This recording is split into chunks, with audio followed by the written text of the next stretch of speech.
उन सभी का मैं हार्दिक स्वागत करता हूं। अ, ये सोमनाथ संस्कृत यूनिवर्सिटी शिव तत्व अनुसंधान पीठ एवं श्री गोविंद गुरु यूनिवर्सिटी संस्कृत विभाग के संयुक्त तत्वावधान में आयोजित शिव तत्व विमर्श व्याख्यानमाला के आज के एक नए व्याख्यान में मैं आप सभी का हार्दिक स्वागत करता हूं। कार्यक्रम का प्रारंभ हम प्रार्थना से करेंगे। तो प्रार्थना के श्लोक एक प्रस्तुत करता हूँ। समं स्यात् कज्जलं सिंधु पात्रे सुरतरुवर शाखा लेखनी पत्र मुर्वी लिखति यदि गृहीत्वा सारल्वा सर्वकालं तदपि तव गुणामीश पारं न याति। सभी को अ, सादर नमस्कार। सभी का स्वागत है। हमारे साथ सोमनाथ संस्कृत यूनिवर्सिटी के माननीय कुलपति महोदय श्री सुकांत कुमार सेनापति जी हमसे जुड़े हैं और इस पूरे व्याख्यान श्रेणी में हमारे जो मार्गदर्शक रहे हैं, अ, मैं उनका इस मंच पे हार्दिक स्वागत करता हूं। श्री गोविंद गुरु यूनिवर्सिटी के माननीय कुलपति श्री भी थोड़ी देर में हमसे जुड़ जाएंगे। मैं उनका भी यहाँ स्वागत करता हूँ। दोनों ही यूनिवर्सिटी के कुलसचिव श्री डॉक्टर दशरथ यादव और डॉक्टर अनिल सोलंकी जी का भी मैं हार्दिक स्वागत करता हूँ। इस पूरी व्याख्यान श्रेणी में ये जिनका महत्वपूर्ण योगदान रहा है, इसको करने में, पांचों व्याख्यान करने में, वैसे हमारे मित्र श्री ललित कुमार पटेल, प्रोफेसर ललित कुमार पटेल जी का भी मैं हार्दिक स्वागत करता हूं। वो भी हमसे जुड़ गए हैं। डॉक्टर भाविन कुमार पंड्या सोमनाथ संस्कृत यूनिवर्सिटी से, मैं उनका भी स्वागत करता हूं। इसके साथ ही हमसे गुजरात यूनिवर्सिटी और अन्य भी विद्वज्जन हमसे जुड़े हैं। मैं उन सभी का आज श्री गोविंद गुरु यूनिवर्सिटी और श्री सोमनाथ संस्कृत यूनिवर्सिटी के इस ऑनलाइन कार्यक्रम में मैं आप सभी का हार्दिक स्वागत करता हूं। मुझे ये बताने में बहुत ही आनंद होता है कि श्री गोविंद गुरु यूनिवर्सिटी संस्कृत विभाग एवं सोमनाथ संस्कृत यूनिवर्सिटी के बीच में एक एमओयू हुआ है और उसके अंतर्गत हम विविध कार्यक्रम करेंगे, ये निश्चित हुआ है। ये भी होगा कि हमारे विद्यार्थी कभी सोमनाथ की मुलाकात लेंगे, सोमनाथ के विद्यार्थी या अध्यापक भी हमारी श्री गोविंद गुरु यूनिवर्सिटी में आके हमारा मार्गदर्शन करेंगे। तो इसी कार्य के अंतर्गत ये व्याख्यान श्रेणी का आयोजन हुआ है। तो इस व्याख्यान श्रेणी में 5 व्याख्यान इसमें होने थे, ऐसा पूर्व नियोजित था। अब तक 4 व्याख्यान इसमें हो गए हैं। सर्वप्रथम प्रोफेसर हरिकृष्ण सतपथी जी ने इसमें व्याख्यान दिया। उसके बाद प्रोफेसर राधा वल्लभ त्रिपाठी जी ने इसमें व्याख्यान दिया। राधा वल्लभ त्रिपाठी जी ने शैव दर्शन के प्रमुख सिद्धांत, इस विषय को लेके हमारा मार्गदर्शन किया। तत्पश्चात प्रोफेसर अभिराज राजेंद्र मिश्र जी ने कश्मीरी प्रत्यभिज्ञा दर्शन सिद्धांत एवं विकास, इस विषय पे हमें मार्गदर्शन दिया। तत्पश्चात प्रोफेसर गोपबंधु मिश्र जी, उन्होंने भी एक व्याख्यान दिया शिव तत्व की लौकिकता, इस विषय को लेकर। तो अब तक ये 4 व्याख्यान हुए हैं। आज इस व्याख्यान माला का अंतिम व्याख्यान, और जैसा कि कहा जाए कि एक समापन समारंभ भी इसके साथ ही होना तय हुआ है। तो आज हमारे साथ जुड़े हैं प्रोफेसर वसंत कुमार भट्ट साहब। आज वसंत कुमार भट्ट साहब हमें वैदिक साहित्य में शिव तत्व विमर्श, इस विषय पे हमारा मार्गदर्शन करेंगे। मैं उनका डॉक्टर भट्ट साहब अपना व्याख्यान प्रस्तुत करें उससे पहले मैं उनका कुछ संक्षिप्त एक परिचय देना चाहता हूं कि प्रोफेसर वसंत कुमार भट्ट को वैसे तो संस्कृत जगत कौन नहीं जानता, इनको पूरे भारत में और भारत के बाहर भी अभी तो जो लोग संस्कृत से जुड़े हैं वसंत भट्ट साहब को जानते हैं, उनकी विद्वत्ता के कारण। भाषा भवन के पूर्व अध्यक्ष नियामक आप रहे हैं। संस्कृत, पूरा संस्कृत जगत आपके नाम से परिचित है। संस्कृत वाक्य संरचना, पाणिनीय व्याकरण विमर्श, लघु सिद्धांत कौमुदी, निरुक्त कारक प्रकरण, संज्ञा प्रकरण, ऐसे कई सारे पुस्तक के आप रचयिता हैं, और यही आपकी एक पहचान है। परंतु जो एक बड़ी पहचान और जो बड़ी बात, जो खास बात मुझे आज कहनी है, वो ये है कि जिससे हम गुजरात के लोग भी एक ये ले सके, सम्मान ले सके कि ये एक बड़ा कार्य ये एक गुजरात के व्यक्ति ने किया, ये भी हमारे लिए आनंद की बात है। तो अ, आपने अ, अभिज्ञान शाकुंतल की एक समुच्छित आवृत्ति को लेके, जब भी कहीं कहीं पे इस विषय पे चर्चा होगी, अभिज्ञान शाकुंतल की समीक्षित आवृत्ति क्रिटिकल एडिशन को लेके, तो उनको वसंत भट्ट साहब को याद करना पड़ेगा। ऐसा एक महत्वपूर्ण कार्य आपके हाथों से हुआ है। आपने अभिज्ञान शाकुंतल की कश्मीरी पाठ का सर्वप्रथम क्रिटिकल एडिशन आपने तैयार की, उसको प्रकाशित किया और सभी विद्वत जनों के सामने आपने रखा। अब तक ऐसा देखा जाता था कि अभिज्ञान शाकुंतल की जो देवनागरी वाचना है, दाक्षिणात्य वाचना है, बंगाली वाचना और मैथिली वाचना, इनके पाठ प्रकाशित हो चुके थे। परंतु जो प्राचीनतम पाठ था इन सब में अभिज्ञान शाकुंतल के विषय में जो प्राचीनतम जो वाचना थी, वो कश्मीरी वाचना थी। वो अभी तक अप्रकाशित थी, जिनको प्रकाशित करने का आपने एक बहुत बड़ा कार्य किया है। आपने 5 भूर्जपत्र की आपने हस्त प्रतियां लेके इस कार्य को आपने पूर्ण किया है।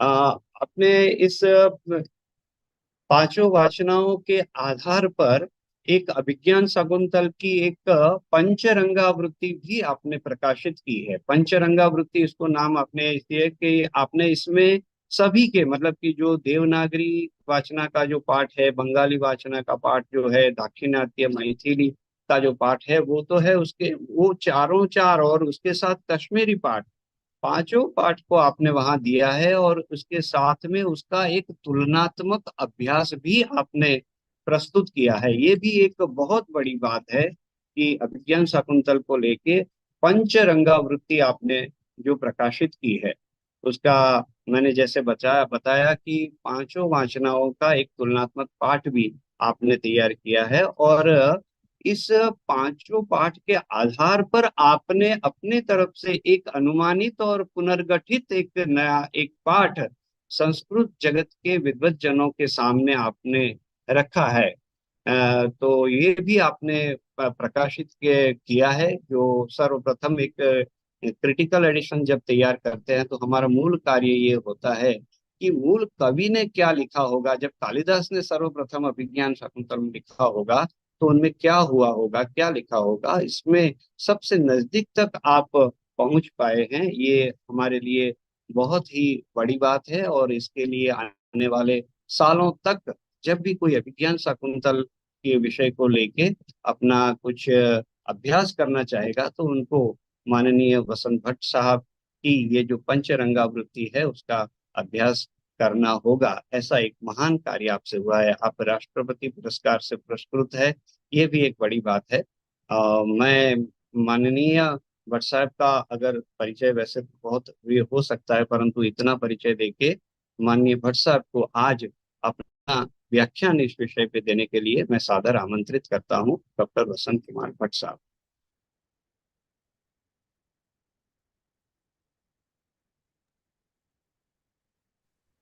सर्वेभ्यो नमो नमः।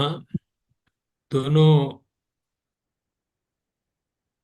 यूनिवर्सिटी के कुलपति श्री, श्रोतागण, भाई राजेश एवं मेरे अन्य छात्र छात्राएं, मैंने जब ये जाना कि सोमनाथ संस्कृत यूनिवर्सिटी में शिव तत्व का एक अनुसंधान केंद्र शुरू हुआ है, तो पर्टिकुलर जब द्वादश ज्योतिर्लिंग में सौराष्ट्र सोमनाथंच से शुरू होता है जो, तो सोमनाथ संस्कृत यूनिवर्सिटी के द्वारा यह जो उपक्रम किया गया है वह बहुत सराहनीय है। और उसी के उपलक्ष्य में, उसी के अनुसंधान में जब ये पूरी 5 विभिन्न विषयों की व्याख्यान माला आयोजित हो गई है, तो उसको जानकर और प्रसन्नता हो रही है कि हमारे विभिन्न विद्वानों के जो विचार इस व्याख्यान माला में प्रस्तुत हुए हैं वो कुछ न कुछ रूप से इस अनुसंधान केंद्र को मार्गदर्शक बनेंगे। इसीलिए जब प्रोफेसर ललित भाई पटेल एवं प्रोफेसर राजेश व्यास जी ने मुझे बताया तो मैंने सबसे पहले यही जानने की कोशिश की कि मेरे पुरोगामी वक्ताओं ने कौन कौन से विषय लिए हैं। तो उसको सुनने के बाद मुझे लगा कि मुझे वैदिक साहित्य में जहां से रुद्र देवता भगवान शिव शंकर की देवता सृष्टि में जो यात्रा शुरू होती है उसको केंद्रित करते हुए आरंभ बिंदु का जो विचार हो सकते हैं उस पर मेरी सोच, मेरे विचार, मेरा अध्ययन आप सबके साथ शेयर करना आवश्यक हो जाता है। तो मैं आज आपके सामने एक पीपीटी के माध्यम से प्रस्तुत हुआ हूँ। 20-22 स्लाइड का ये मेरा वक्तव्य रहेगा। तत्पश्चात यदि कोई प्रश्न होंगे तो हम उस पर भी विचार करेंगे। मैं सबसे पहले उसको शेयर कर लेता हूँ।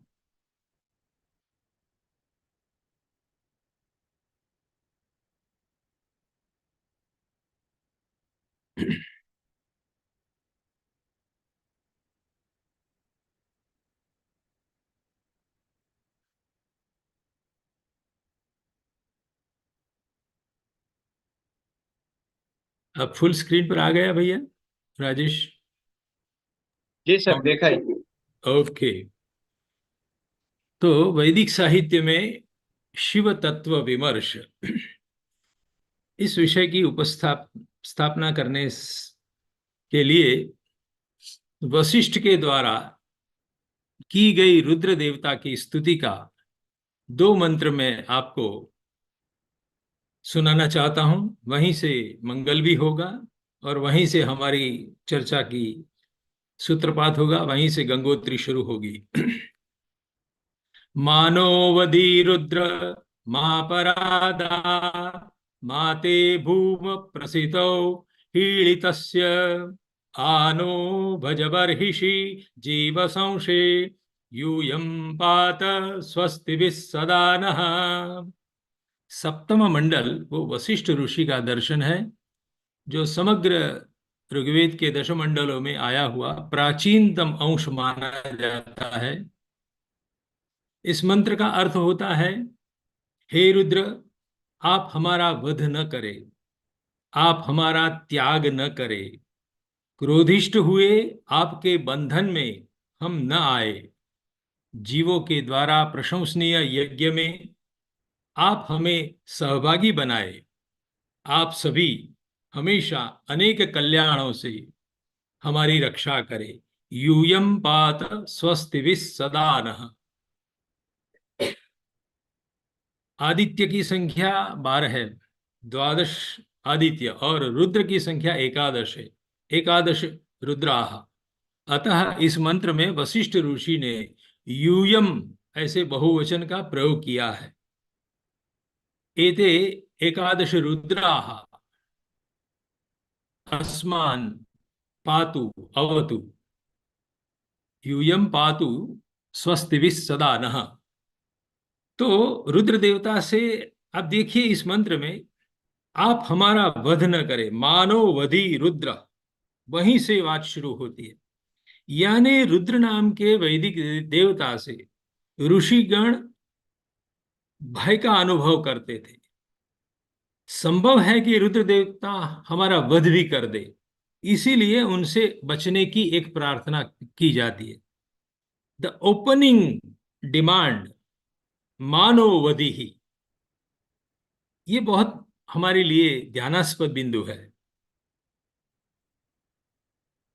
बाद में यही वशिष्ठ ऋषि ने 59वें सूक्त में एक दूसरा महत्वपूर्ण मंत्र दिया जो आज भी समग्र भारतवर्ष में रुद्र देवता को प्रसन्न करने के लिए मृत्युंजय देवता के रूप में इस मंत्र का हम लोग बार बार पुनः पुनः जाप करते हैं, उससे शिव का अभिषेक करते हैं। त्र्यंबकम यजामहे सुगंधिम पुष्टिवर्धनम उर्वारुकमिव बंधनान् मृत्योर्मुक्षीयमामृतात्। सुगंधि वाले एवं पुष्टि को बढ़ाने वाले ऐसे त्र्यंबक, त्रिलोचन, रुद्र का हम यजन कर रहे हैं। त्र्यंबकम यजामहे अंबकम नयनम त्रीणी अंबकानी यस्य सः। तो तीन नेत्र वाले रुद्र, उसकी प्रथम परिकल्पना वशिष्ठ ऋषि ने हमारे सामने प्रस्तुत की है। उसका वैदिक स्कॉलरों ने एक दूसरा अर्थ भी किया है। तीन है माताएं जिसकी, अंबा शब्द भी उसमें कुछ विद्वानों ने देखे हैं। तो सुगंधि वाले एवं पुष्टि को बढ़ाने वाले ऐसे त्र्यंबक रुद्र का हम यजन कर रहे हैं, यजामहे। जैसे उर्वारुक जो ककड़ी होती है, उस फल पक जाने के बाद वो अपने बंधन से स्वाभाविक रूप से अलग हो जाता है, वैसे हम मृत्यु के बंधन में से मुक्त हो जा। तो मृत्यु के बंधन से हम मुक्त हो जाए, लेकिन साथ साथ में वशिष्ठ ऋषि ये भी कहते हैं कि लेकिन हम अमृत से कभी वंचित न रहे। मां अमृतात मुक्षीय, अमृत से हमें दूर न करे। तो मनुष्य रुद्र से डरते हैं। वेद का, वेद मंत्रों का, रुद्र से संबंध वेद मंत्रों का जब अध्ययन करते हैं तो सबसे पहला ये कॉन्सेप्ट हमारे सामने आता है कि यह देवता एक ऐसे देवता है जिससे भय पैदा होता है। वो मारने वाले देवता है, फिर भी वही मृत्यु से छुड़ाकर अमरत्व देने वाले भी देवता है, यह भी सूचित किया गया है। ये दोनों बिंदु ध्यानास्पद है। इतना देखने के बाद बीजभूत जो रुद्र का कॉन्सेप्ट है, मूलभूत, इस कॉन्सेप्ट को वशिष्ठ ऋषि ने इन दो मंत्रों में स्पष्ट कर दिया है। अब हम आगे बढ़ते हैं। जैसे कि अब मैं स्लाइड नंबर 3 पर हूं। तो नेचुरलिस्टिक स्कूल ऑफ वैदिक इंटरप्रिटेशन, यानी निसर्ग के तत्वों में देवत्व का आरोपण करके जो वेद काल में देवत्व की परिकल्पना है, तो हम भारतीय आर्य प्रजा निसर्ग में, नेचर में जो जो मनुष्य जीवन को उपकारक तत्व है या भयजनक तत्व है, उन सब को हमने देव मानकर उनकी स्तुतियां प्रस्तुत की है। तो नेचुरलिस्टिक स्कूल ऑफ वैदिक इंटरप्रिटेशन, जिसमें वैदिक माइथोलॉजी के रूप में समग्र वेद साहित्य को खंगाला गया है, उसका अर्थघटन किया गया है। तो रुद्र को लेकर आज, रुद्र के विषय में ही इस व्याख्यान की प्रस्तुति मुझे करनी है, इसीलिए अन्य देवताओं की तरफ ध्यान न देते हुए सीधे हम रुद्र देवता को लेकर विद्वानों के जो विभिन्न विचार है, उनके जो विचारों के निष्कर्ष है, उसको देखते हैं। सबसे पहले वेबर नाम के विद्वान आते हैं, जिन्होंने कहा कि वेद में वर्षा के पुरोगामी झंझावात के पवन को रुद्र देवता कहे गए हैं। ऋग्वेद में जहां पर भी रुद्र देवता की स्तुति मिलती है, तो वहां वर्षा होने से पहले जो भारी झंझावात शुरू होता है, पवन चलने लगती हैं, बिजलियां का गड़गड़ाहट शुरू हो जाता है, आवाज होता है, और ऐसे तूफानी पवन को रुद्र देवता का नाम दिया गया है, ऐसा वेबर मानते हैं। पूरे रुद्र से संबद्ध सूक्त का अध्ययन करने के बाद रुद्र को उन्होंने निसर्ग में किस तत्व को, किस स्वरूप को रुद्र कहा गया है, यह विचार हमारे सामने रखा। उसी तरह से मैकडोनल नाम के दूसरे विद्वान आए, जिन्होंने भी वैदिक माइथोलॉजी, वैदिक पुराकथा नाम का महत्वपूर्ण ग्रंथ लिखा। उसमें उन्होंने बताया कि झंझावात एवं विद्युत का संश्लिष्ट रूप ही रुद्र है, केवल झंझावात नहीं। मैकडोनल कहते हैं कि उसमें जो साथ में थंडरबोल्ट होता है, विद्युत का झपकार होता है, इन दोनों का जो संश्लिष्ट रूप है, जिसको क्षण भर देखकर मनुष्य प्रजा भयभीत हो जाती है। और वैसे भी विद्युत का प्रपात आकस्मिक रूप से जहां पर भी होता है वहां विनाश होता ही है। आज भी कहीं लोग मर जाते हैं। तो झंझावात के साथ साथ विद्युत जो डर भय पैदा करती है, उन दोनों का जो संश्लिष्ट रूप है उसको रुद्र नाम दिया गया है। ऐसा मैकडोनल्ड ने विचार दिया। ये भी विचार उन्होंने वेद मंत्रों का अध्ययन करने के बाद ये निष्कर्ष निकाला है। उसके बाद दो वेस्टर्न स्कॉलर को देखने के बाद हमारे भारतीय विद्वानों ने भी मौलिक रूप से इस दिशा में कुछ सोचा है। उसमें से परम सम्मानीय professor गयाचरण Tripathi ji, Ganganath Jha research institute के कई वर्षों तक वो डायरेक्टर रहे। जर्मनी में भी अध्ययन अध्यापन होता रहा उनका। एक शकवर्ती ग्रंथ है, वैदिक देवताओं का उद्भव एवं विकास। तो उन्होंने इस ग्रंथ में रुद्र से संबद्ध जो विचार व्यक्त किए हैं वो इस तरह के हैं।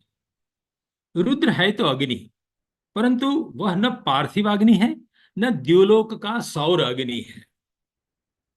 ये हमारे घरों में यज्ञ वेदी में जो हम अग्नि देखते हैं वो पार्थिव अग्नि नहीं है रुद्र। न द्युलोक का सूर्य रूप अग्नि, वो भी रुद्र के नाम के काबिल नहीं है। वेद में वर्णित रुद्र तो वह है वैद्युताग्नि। विद्युत में रही जो अग्नि देवता है उसी को रुद्र नाम दे दिया गया है। उसी विद्युत से पशु एवं मनुष्य मरते भी हैं, अतः वह रुलाती है। क्योंकि रुद्र शब्द में रुद्र धातु को रुद रुदन कराना उस क्रिया को देखी गई है। तो निर्वचन के हिसाब से जो देवता मनुष्यों को पशुओं को रुदन कराते हैं वह रुद्र है। तो विद्युत से पशु एवं मनुष्य मरते हैं और वो रुलाती है। ऋग्वेद के 7वें मंडल के 46 के सूक्त के तीसरे मंत्र में विद्युत रूपी हेती आयुध को फेंकने वाली देवता भी कही गई है। ये विद्युत रूपी जो आयुध है उसके लिए वेद में एक हेती शब्द का प्रयोग है। तो हेती को फेंकने वाला यह रुद्र देवता है, ऐसा कहा गया है। तदनंतर उसी वृष्टि से संलग्न देव होने से वह रुद्र शिव मंगलकारी भी माने जाते हैं। प्रथम क्षण में वो भय पैदा करते हैं, कदाचित मृत्यु भी दे देते हैं, लेकिन उस वर्षाकालिक विद्युत के बाद जो वृष्टि होती है वह वृष्टि तो लाभदायी है। उससे वनस्पति पैदा होती है, अन्न पैदा होता है। तो वो प्रथम क्षण में जो भयजनक है, मृत्यु देने वाला है, रुलाने वाला देव है, वही रुद्र अंततो गत्वा अल्टीमेटली तो मंगल ही करता है मनुष्य जीवन को। इसीलिए वो शिव तत्व के रूप में माना जाता है। आप देखिए, वेद में साइमल्टेनियसली युगपद रूप से रुद्र में दो विचार संलग्न है। एक भय का रुदन देने वाले देवता, और एट द सेम टाइम वो मंगल करने वाला है, वृष्टि देने वाला देव है। तो द्विधा रूप जो उनका है, दोनों तरह का जो स्वरूप है वो आरंभ काल से देखा जा सकता है। वृष्टिजन्य वनस्पति में औषधीय गुण होने से रुद्र को भिषक्तम यजुर्वेद में कहा गया है। अब देखिए, उसको वैषज्य का प्रयोग करने वाला वैद्यराज भी कहा गया है। क्यों? क्योंकि उनके कारण वनस्पति पैदा होती है और उन वनस्पतियों में कुत्रचित औषधीय गुण भी रहे होते हैं जो हमको रोगमुक्त करते हैं। तो इस तरह से रुद्र के साथ दो तीन विचार संश्लिष्ट हो गए हैं, ऐसा जिसे त्रिपाठी सर हमको दिखाते हैं। आरंभ काल के यूरोपियन स्कॉलरों ने एकांगी स्वरूप में रुद्र को पहचाना था, लेकिन सर्वांगीण रूप से सोचा जाए तो रुद्र में ऐसे अनेक तरह के स्वरूप दिखाई पड़ते हैं। आगे बढ़ते हैं। दो तीन विचार संश्लिष्ट हो गए हैं रुद्र देवता के। आरंभ काल के यूरोपियन स्कॉलरों ने एकांगी स्वरूप में रुद्र को पहचाना, लेकिन रुद्र देवता के ऐसे अनेक तरह के संदर्भ में विद्वानों, अन्य विद्वानों के मत भी हमें देखने चाहिए। जैसे कि सातवलेकर जी भी कहते हैं कि रुद्रदेव दिव्य भीषक तथा कुत्रचित जलाश भेषज भी कहा गया है। यानी हाइड्रोपैथिस्ट, जल से उपचार करने वाले देवता कहे गए हैं। यद्यपि सातवले जी करने ऋग्वेद के साथ साथ अथर्ववेद इत्यादि का भी अध्ययन करके रुद्र के इस स्वरूप को पकड़ा है। और बाल गंगाधर तिलक जी, उन्होंने तो जबरदस्त काम किया। वेदों का समय निश्चित करने के लिए द ओरायन नाम का ग्रंथ लिखा, और उन्होंने जेल में बैठकर ऋग्वेद कितना पुराना हो सकता है इस विषय में जो काम किया और जो प्रमाण प्रस्तुत किए, उसी प्रमाण के आधार पर विदेशों में बैठे हरमन याकोबी में हरमन हरमन याकोबी ने भी वही निष्कर्ष निकाले थे। इसीलिए बाल गंगाधर तिलक जी के अभिप्राय को जाने बिना हमारा वेद का अध्ययन अधूरा रहेगा। तो वो बताते हैं कि वर्षाकालिक आर्द्रा नक्षत्र की रुद्र के नाम से स्तुति की गई है। वर्षाकालिक जो आर्द्रा नक्षत्र है, उस आर्द्रा नक्षत्र में एक तारा है, तारक है, जिसको रुद्र नाम दिया गया है। तो ये महत्वपूर्ण बात वो कुछ बता रहे हैं, एक एस्ट्रोनॉमिकल, खगोल शास्त्रीय एक सत्य, एक एक एक सिचुएशन की ओर हमारा ध्यान अंगुली निर्देश कर रहे हैं। मृगशीर्ष, जिसको हरिणी ऐसा दूसरा नाम भी दिया गया है, तो मृगशीर्ष नक्षत्र के दाहिने हाथ पर ऊपरी भाग में दिखने वाला तारा ही रुद्र कहा गया है। आकाश गंगा के नीचे दिख रहे इस तारा को यदि हम रुद्र कहे, तभी पुराणों में वर्णित शिव से जुड़ी अनेक पुरा कथाओं का यथार्थ अर्धघटन हो सकता है। ये जो ग्रीन फॉन्ट मैंने लिखा है वो बहुत महत्वपूर्ण है। वो अपने विचार को इतनी दृढ़ता के साथ रख रहे हैं कि आर्द्रा नक्षत्र एवं मृगशीर्ष नक्षत्र जो साथ साथ में साहचर्य में चलते हैं नभोमंडल में, उसमें जो एक रेडिश स्टार होता है, रक्त वर्ण का लाल, और बहुत ब्राइट होता है, शाइनिंग बहुत होता है, वह तारा रुद्र है। ऐसा यदि हम मानेंगे तभी जाकर पुराणों में जो रूपकात्मक रूप से शिव से जुड़ी बहुविध कथाएं कही गई है, उसका हम सही प्रॉपर इंटरप्रिटेशन तभी कर पाएंगे। ये एस्ट्रोनॉमिकल ट्रूथ को ध्यान में लेकर ही रुद्र से जुड़ी कथाओं को समझने की कोशिश करनी चाहिए, ऐसा तिलक कहते हैं। उदाहरणतः शिव की जटा से गंगा का निकलना, भस्म लगाकर स्मशान में रहने वाले वो देव हैं, और किरात वेशधारी उनका होना, तो ये सारा जो स्वरूप पुराणों में वर्णित है, उसका सत्य तो तभी समझ में आएगा जब हम ये खगोल शास्त्रीय, ये नक्षत्र मंडल को, उसमें भी विशेष रूप से ओरायन को, जिसमें आर्द्रा नक्षत्र और मृगशीर्ष नक्षत्र का साहचर्य ध्यान में लेना है, उसको हम ध्यान में लेंगे, तब जाकर पुराणों की बात को हम समझ पाएंगे। तो इस यूनिवर्सिटी में जब जब शिव तत्व का अनुसंधान केंद्र खुला है, तो केवल पुराणों में आई हुई शिव विषय कथाओं का अर्थ नहीं निकालना है, उसका संबंध हमें जोड़ना है खगोल शास्त्रीय जो घटना है, जो नक्षत्र मंडल चल रहा है, उसके साथ उसका संगति बिठाकर उसको देखना होगा। तो ये विचार बहुत महत्वपूर्ण महत्वपूर्ण मुझे लगे हैं, और वो हम सब संस्कृत के विद्वानों के लिए, छात्रों के लिए ध्यानास्पद है। आगे बढ़ते हैं। अब ये जो विचार उन्होंने प्रस्तुत किया है, तो मैंने एक इंटरनेट से आपके लिए एक चित्र पकड़ा है। आप देखिए, ओरायन, और उसमें एक रेड आप देख रहे हैं, आर्द्रा नक्षत्र ऊपर लिखा है, उसके नीचे ओरायन है, और ओरायन के नीचे मृगशीर्ष है, जिसको हम डमरू आकार का जो कहते हैं ना। आप यहाँ नीचे वाले भाग में देखिए, मिडल में, उसमें डमरू के मध्य भाग में तीन तारक है, ठीक है। और उसमें जो उसके ऊपर, यानी आर्द्रा और ओरायन के बीच में जो लिखा है, वो रुद्र देवता है, रुद्र का तारक वो है। और उसके मस्तक पर आप मृग के दो सिंग खड़े हुए हैं, ऐसा भी देख रहे हैं, मृग शीर्ष।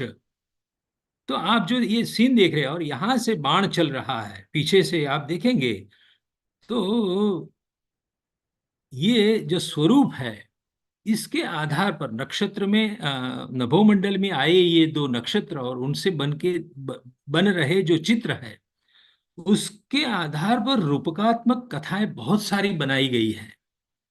तो इसको ध्यान में लिए बिना हम आगे नहीं बढ़ सकेंगे। तो ये मैंने आपको मृगशीर्ष भी दिखा दिया, और ये जो डमरू आकार का है वो मृगशीर्ष है, और रक्त वर्ण का जो है वो रुद्र का तारा है।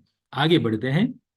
अब इसी के आधार पर शिव महिम्न में जो श्लोक आता है जो सबको परिचित है, प्रजानाथम नाथ प्रसभमभिकं स्वाम दुहितरम गतम रोहित भूताम रिरमैषु मृषस्य वपुषा धनुष्पाणिर्यातं दिवमपि सपत्राकृतममुं त्रसन्तं ते हाँ। त्यजति न मृगव्याधरवसः। इस पर मधुसूदनी टीका में ऐसा लिखा गया है, सब अपना माइक म्यूट करके रखे।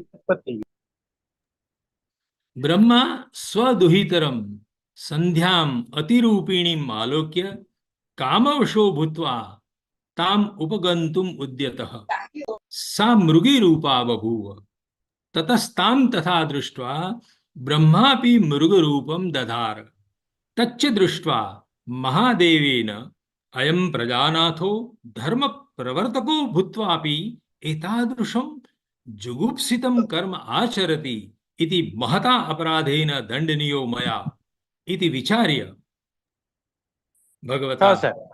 महादेवेन पिनाकम् आकृष्य शरः क्षिप्तः। કોકના ઘરમાંથી અવાજ આવે છે ભાઈ, બધા માઇક મ્યુટ કરી દો। ब्रह्मा व्रीडितः सन् मृगशिरो नक्षत्र रूपो बभूव। तो ये जो एक काल्पनिक कथा पुराणों में वर्णित है, उसी पौराणिक कथा को ही लेकर इस श्लोक की रचना पुष्पदंत ने की है। ततः रुद्रस्य शरोपि आर्द्रा नक्षत्र रूपो भूत्वा तस्य पश्चात् भागे स्थितः तथा आर्द्रा मृगशीर्षो सर्वदा सन्निहितत्वात् अद्यापि न त्यजति। तो जो नभोमंडल में एक हम स्थिति देखते हैं दोनों नक्षत्रों की, उसी के आधार पर ये श्लोक बनाया गया है।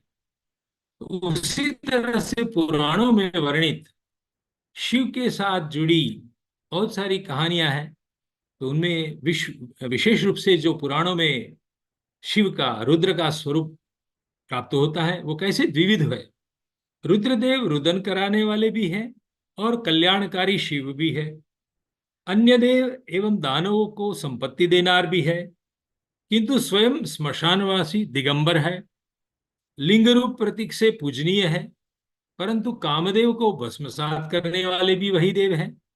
गले में खोपड़ियां धारण करते हैं तो मस्तक पर बीज का चंद्र भी धारण करते हैं। शरीर पर विषधर सर्प लगाए हैं तो उनकी जटा से गंगा की जलधारा भी निकलती है। शिव आशुरोष और आशुतोष भी है, नटराज भी है और अर्धनारीश्वर भी है। शिव भव यानी सर्जन के देव है और उग्र अर्थात संहार करने वाले देव भी है। बाह्योपाधि में अमंगलशील वाले हैं, किंतु मन से भोले भगवान भी है। निष्कर्ष के रूप में कहे तो शिव विकट भी है और विमोहक भी है। तो ऐसा जो वर्णन पुराणों में प्राप्त होता है वो एक्चुअली वेद साहित्य में कहाँ से बात शुरू होती है और आगे चल पर कौन से ऐतिहासिक परिप्रेक्ष्य में वो परिवर्तित होते हैं, डेवलप होते हैं, उसकी ओर मैं आज आप सबका विशेष रूप से ध्यान आकर्षित करना चाहता हूं। ये जो मैं कह रहा हूं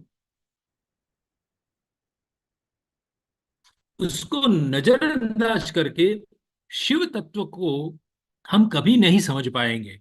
तो संस्कृति में धर्म एवं देवताओं की भूमिका बहुत महत्वपूर्ण होती है। तो ऐतिहासिक परिप्रेक्ष्य में ये सारी चीज हमें देखनी चाहिए।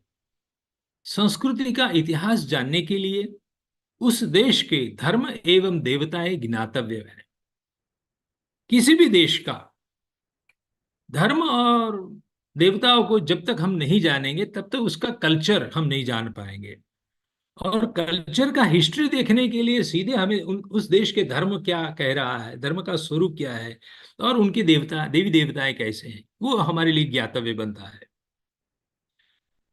तो इस सिद्धांत के आधार पर भारतीय संस्कृति के ताना बाना खोलने के लिए चार बिंदु गवेषणीय लगते हैं। प्रथम बिंदु, प्राग वैदिक काल, वेदों से भी पहले वाला समय।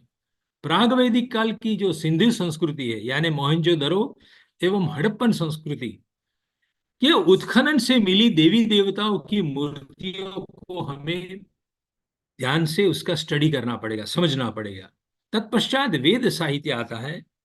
तो वेद साहित्य में निरूपित आर्य प्रजा के उपास्य देवताओं का समुदाय, क्या क्या देवताएं हैं उसमें, रुद्र कौन से प्रधान देवता में उनका स्थान है या गौण देवता में स्थान है, वो किस स्थान, ब्रह्मांड में तीन लोक माने गए हैं वेदों में, जैसे कि पृथ्वी लोक, बीच वाला अंतरिक्ष, ऊपरी भाग में द्युलोक। तो वेद साहित्य में वर्णित जो ब्रह्मांड है, उस ब्रह्मांड के तीन भागों में यदि बंटवारा करें तो पृथ्वीलोक है, बीच में अंतरिक्ष है और उसके ऊपर द्युलोक है। पुराण में ब्रह्मांड का कॉन्सेप्ट बदल गया है। पुराणों में स्वर्गलोक है, पृथ्वीलोक है और उसके नीचे पाताल लोक है। यानी ब्रह्मांड का पूरा कॉन्सेप्ट पुराणों में अलग है, लेकिन वेदों में जो ब्रह्मांड है वो पृथ्वीलोक, अंतरिक्ष लोक और उसके ऊपर द्युलोक है।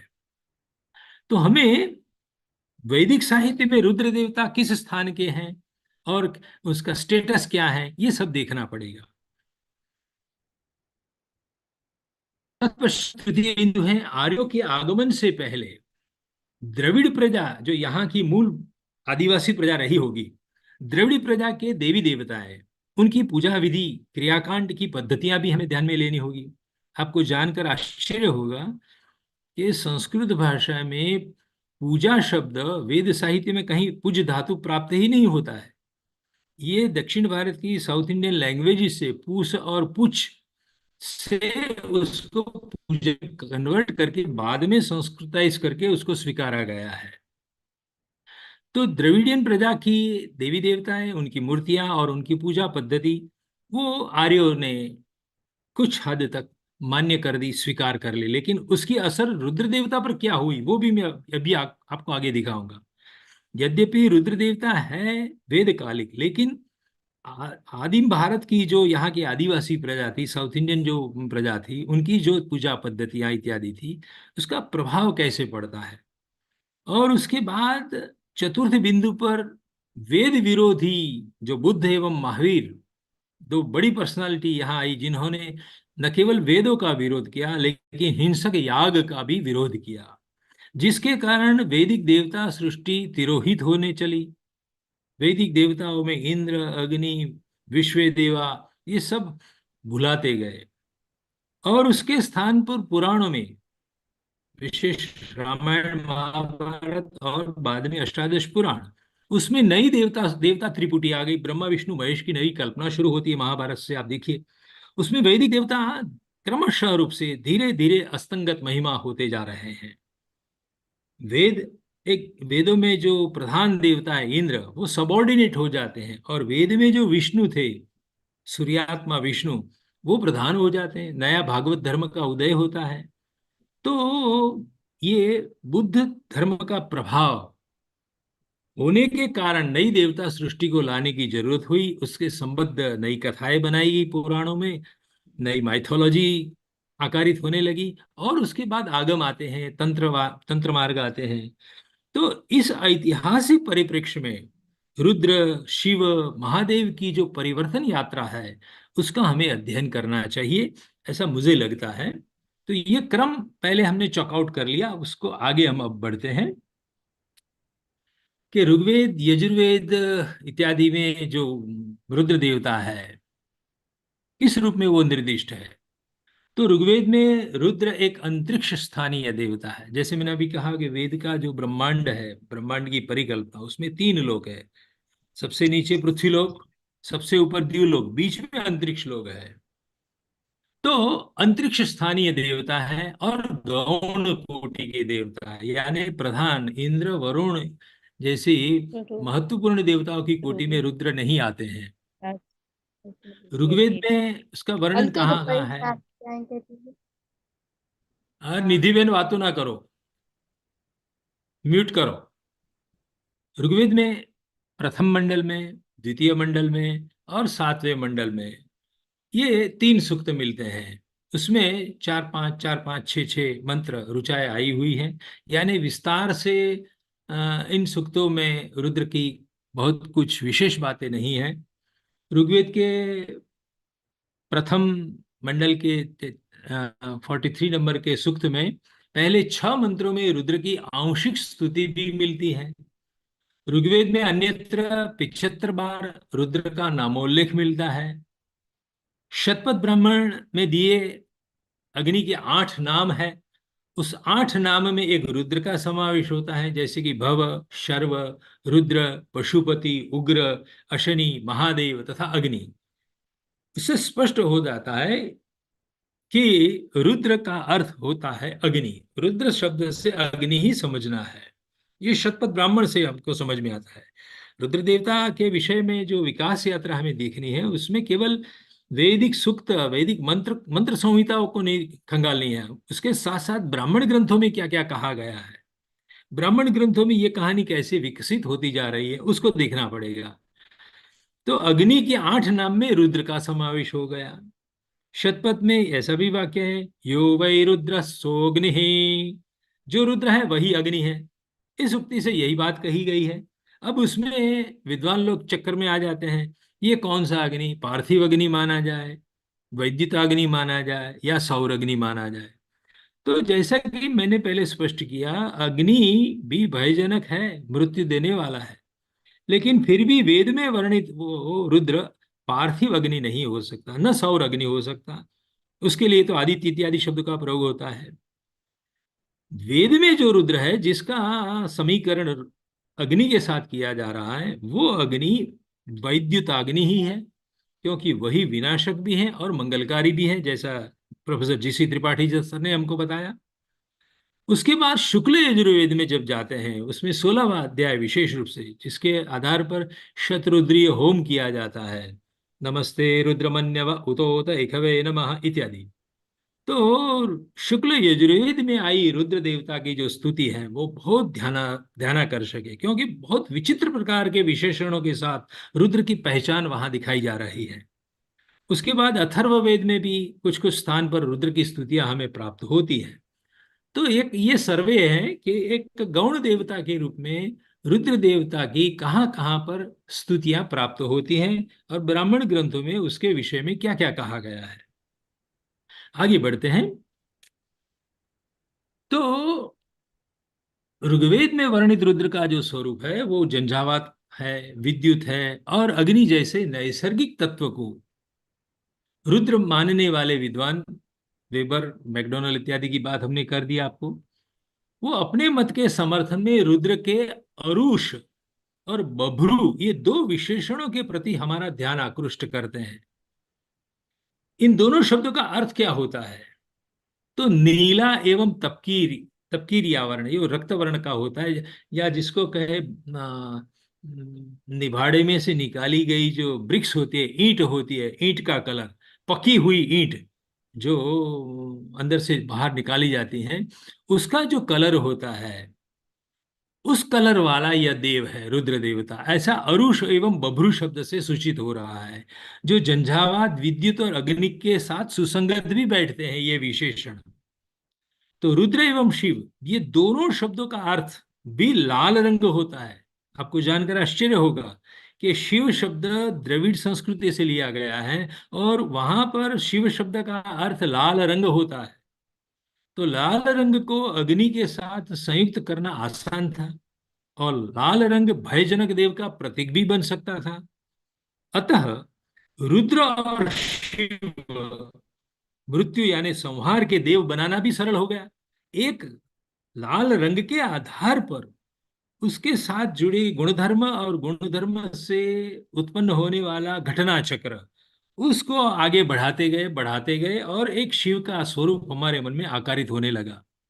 बाद में पुराणकारों ने उस शिव को कर्पूर गौरम करुणावतारम संसार इत्यादि, तो गौर वर्ण वाले भी घोषित कर दिए। जो मूल में लाल रंग वाले थे उसको बाद में कर्पूर गौर और स्मशान की भस्म को लेपन करने वाले भी चित्रित कर दिए हम लोगों ने। तो वैदिक परंपरा के ऋषियों ने द्रविड़ प्रजा के शिव को अंगीकृत कर लिए हैं। ये महत्वपूर्ण बिंदु है। आगे बढ़ते हैं। यजुर्वेद के भाष्यकार महिधर ने रुद्र शब्द के लिए क्या लिखा है? तो वो कहते हैं कि रुद्र यानी दुखम द्रावयति इति रुद्र, दुख को जो दूर करने, जो द्रवती नहीं लेकिन प्रेरक क्रिया पर लिया, द्रावयति, दुख का जो निष्कासन करते हैं वो रुद्र है, होते हैं। पूरा रुद्र का स्वरूप महिधर ने अपने भाष्य में बदल दिया। दुख को दूर करने वाले देव जो होता है वो रुद्र है। रु गतौ अथवा एक दूसरा विकल्प देते हैं, और गत्यर्थक धातु ज्ञानार्थक भी माने गए हैं। इससे रवणम रुद्र अर्थात ज्ञानम राति ददाति इति रुद्र, जो ज्ञान देने वाला देव है वह रुद्र है। ऐसा एक दूसरा कॉन्सेप्ट उन्होंने दिया महिधर ने। तीसरा लिखते हैं, पापिनो नरान दुख भोगेन रोदयति इति रुद्र, जो पापी लोग होते हैं और उनको दुख देकर, विविध प्रकार के दुख देकर उसको रुलाता है, रोदयति अगेन प्रेरक क्रियापद, स रुद्र। किंतु रुद्र शब्द की ये तीनों व्याख्याएं बहुत परवर्ती काल की हैं। 14वीं 15वीं शताब्दी में महिधर आते हैं और रुद्र के मूल स्वरूप को समझने के लिए उपयोगी नहीं है। कोई ऐसा ना कहे कि महिधर ने बोल दिया वो 100% सही है। हमें काल क्रम को भी ध्यान में रखना है कि भाष्यकार बहुत परवर्ती काल के हैं। उन्होंने जो रुद्र को समझाया, रुद्र का स्वरूप हमारे सामने व्याकरण की मदद से स्पष्ट किया है, वो ग्राह्य नहीं बन सकता है। अतः हमें महिधर से भी पुराने समय में निरुक्त वेदांग के समय में जाना होगा। निरुक्त को ईसा पूर्व 6ठी शताब्दी या 8वीं शताब्दी तक आप ले जा सकते हैं। उसमें क्या लिखा है? तो यास्क के द्वारा रुद्र का स्वरूप एवं रुद्र शब्द का जो निर्वचन है वो क्या है? तो 3 स्थान के 3 देवता, तीसरो देवता की कल्पना से यास्क शुरू करते हैं कि ब्रह्मांड में 3 स्थान हैं और 3 स्थान के एक एक अधिदेवता हैं। उनमें से अंतरिक्ष स्थानीय देवता प्रमुख रूप से इंद्र है, लेकिन उसके सहायक, उसके साहचर्य में घूमने वाले जो देव हैं वो मरुदगण हैं, और उनके साथ रुद्र देवता भी रहते हैं। तो इंद्र के सपोर्टिव टीम में, ये सपोर्टिव एजेंसी के रूप में मरुदगण, विविध प्रकार के पवन और रुद्र देवता रहते हैं, रुद्र वैद्युताग्नि। तो तीनों ही वृष्टि से संबद्ध है। इंद्र भी वृष्टि, रेन गॉड माना गया है। तो इंद्र हो, मरुद हो और रुद्र हो, ये तीनों मिलकर वृष्टि का कार्य करते हैं जो मनुष्य जीवन को उपकारक है। दूसरा कॉन्सेप्ट, अब ये बात उन्होंने पहले बता दी कि कहाँ के देवता हैं? अंतरिक्ष स्थान के। अंतरिक्ष में कौन होता है? इंद्र। इंद्र के साहचर्य में कौन कौन? मरुद एवं रुद्र, जहां से वृष्टि होती है। ओके, अब रुद्र शब्द का वो निर्वचन करते हैं। निशेषेण वचनम इति निर्वचनम, रुद्रो रौति इति सतः। उसमें रौति क्रियापद कहते हैं, रोरूयमाणो द्रवति इति वा, जो रुदन करता हुआ, आवाज करता हुआ नीचे बारिश गिराता है। रोदतेर, अथवा तो किसी अन्य को रुलाने वाला वो है। अर्थात यास्क ने रुद्र शब्द में आए रेप से राउती क्रियापद की धारणा बनाई है कि जो आवाज करता है वह रुद्र है। दूसरी धारणा है कि रेप से रुद्र, रोदने क्रियापद से यह रुद्र शब्द बना होगा। तद अनुसार जो स्वयं रुदन करता है अथवा अन्य को रुदन करवाता है वह रुद्र है। तीसरी धारणा है कि द्र, रुद्र में द्र पड़ा है, द्र ध्वनि से द्रवती क्रियापद के साथ देखते हुए कहा है कि वर्षा काल में जो विद्युत विलसती है, प्रसरती है, वह वैद्युताग्नि ही रुद्र हो सकता है।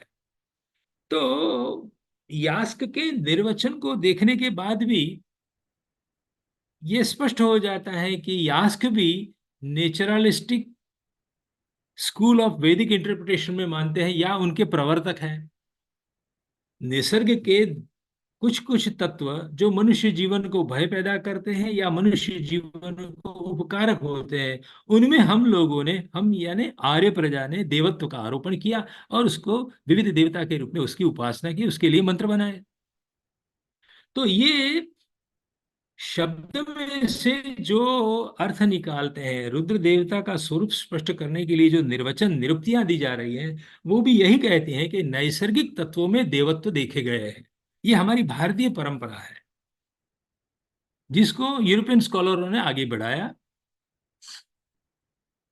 अब देखिए, मैंने कहा था आपको कि यजुर्वेद में जाते हैं तो ये जो 16वां अध्याय है वो बहुत चर्चित भी है, ध्यानास्पद भी है और विवादास्पद भी है। लोग कहेंगे ऐसे ऐसे को कैसे हम रुद्र कह सकते हैं। मैंने विस्तार भय से बहुत अधिक मंत्र नहीं लिए, केवल एक नमूने के निदर्श के रूप में एक ही मंत्र लिया है। नमो वंचते परिवंचते स्थायुनां पतये नमो नमो निखंगिण इकुदीमते तस्कराणां पतये नमः। नमः सृकाइभ्यो जिगांसद्भ्यो मुष्णतां पतये नमो नमो सीमद्भ्यो नक्तञ्चरद्भ्यो विकृन्तानां पतये नमः। इसमें 8 प्रकार के चोरों को नमस्कार किए गए हैं। आप उसको सुनते ही चौंक चौंक जाएंगे कि जो वंचक है, जो परिवंचक है, छत्रपिंडी करने वाले लोग हैं, स्थायु के पति है, खड्ग को धारण करने वाले, बाण के कोष को, निखंगी यानी बाण को रखने का जो भाथा होता है, तो बाण का संग्रह करने वाला जो स्थान है, तो तस्कराणाम पतये, तस्करों के पति को, तस्करों के स्वामी को, अंकुश, श्रुक यानी अंकुश या त्रिशूलधारी, अंकुश भी कह सकते हैं, और अंकुश में से त्रिशूल का कॉन्सेप्ट भी डेवलप हो सकता है। तो नमस्रुकायुभ्यो से ये त्रिशूलधारी, हंतुकाम, जिगाऊ सद्भ्यो, किसी को मार डालने की कामना रखने वाले जो चोर लुटेरे डकैत होते हैं, मुष्णताम पतये नमः, खेतों में चोरी करने वाले, रात में खेडूत सो जाता है तो उसके खेत में जाकर जो चुरा कर लेता, मुष्णताम, मुष्णाति क्रियापद, रात्रि में घूमना और हाथों में छीन कर, हाथों से छीन कर ले जाने वाले डाकू, नक्तंचरत विहाय, रात्रि में भ्रमण करने वाले, और विकृंता नाम, आपके जेब को काट कर या आपके हाथ से छीन कर जो ले जाते हैं, ऐसे ऐसे रुद्र देवता को हम नमस्कार करते हैं। तो इस ब्रह्मांड में अमंगल अशुभ में रुद्रत्व है। जो रोदयति स रुद्र, देखिए रुद्र तो वो लोग हैं जो डाकू है, चोर है, वंचक है। एक एक एक ऐसा भयानक कॉन्सेप्ट यहाँ प्रस्तुत किया है यजुर्वेद में। ऐसे अनेक मंत्र हैं, एक नहीं अनेक मंत्र है, सीरीज है उसकी। तो ऐसे अमंगल और अशुभ तत्व में रुद्रत्व है, क्योंकि रुद्रत्व यानी रुदन कराने की क्षमता। तो फिर भी उन सब में जब शिवत्व देख सके तब ही जीवन मंगलमय होता है। ध्यान से सुनिए, ऐसे रुलाने वाले जो चोर डाकू इत्यादि है, जो अमंगल है, अशुभ है, एंटी सोशल जो एलिमेंट्स है, उसको रुद्र बोले गए हैं यजुर्वेद में। और उसी इविल एलिमेंट्स में, विघातक तत्वों में भी जब हम शिवत्व को देखेंगे तब जीवन हमारा मंगलमय हो सकता है। इसीलिए महिधर ने कुछ लिखा है जो भी द्रष्टव्य है इस क्षण पर। महिधर प्रोक्त जो यहाँ है,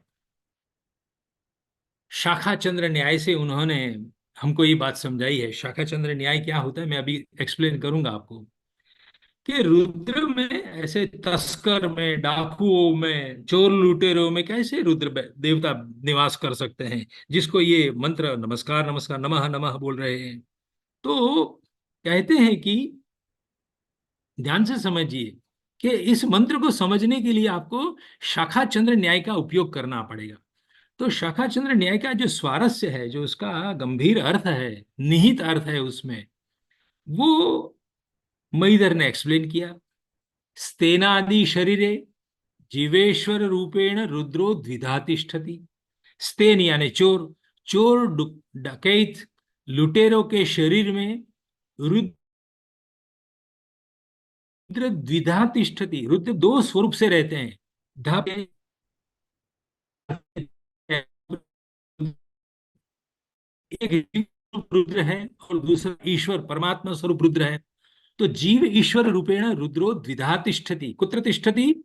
तो कहते हैं कि स्तेनादि के शरीर में रहते हैं। तत्र जीव रूपम स्तेनादि शब्द वाच्यम। जो जीव स्वरूप रुद्र होता है उसको हम स्तेन कहेंगे, चोर, डाकू इत्यादि कहेंगे। और तद ईश्वर रुद्र रूपम लक्षयति। वही स्तेन के शरीर में जीवात्मा रूप से रहे रुद्र, वो हमको इंगित करते हैं, लक्षित करते हैं कि उसके पीछे परमात्मा खड़े हैं, उसके पीछे परमेश्वर ईश्वर रहे हैं। यथा शाखाग्रम चंद्रस्य लक्षकम। मुझे आपको जंगल में चंद्र दिखाना है। अब मैं शाखा चंद्र न्याय समझाता हूं आपको कि जंगल में मान लीजिए हम खड़े हैं, मैंने चंद्र को देख लिया लेकिन आप नहीं देख पा रहे हैं, क्योंकि बहुत सारे वृक्ष में, वृक्ष की डालियों के पीछे चंद्र कहीं छिपा हुआ खड़ा है। तो मैं सबसे पहले जिसको मैं चंद्र दिखाना चाहता हूं उसको कहूंगा कि ये शाखा है ना, जो वृक्ष की बड़ी वाली शाखा, उसके अंतिम भाग में देख तू। तो शाखा के अग्रभाग को मैं पहले बताता हूं। बस शाखा के अग्रभाग के ठीक ऊपर चंद्र है, ऐसा मैं बताऊंगा। अब जब चंद्र दिख पड़ेगा तो शाखा को छोड़ देना है। उसी तरह से स्तेन के माध्यम से स्तेन के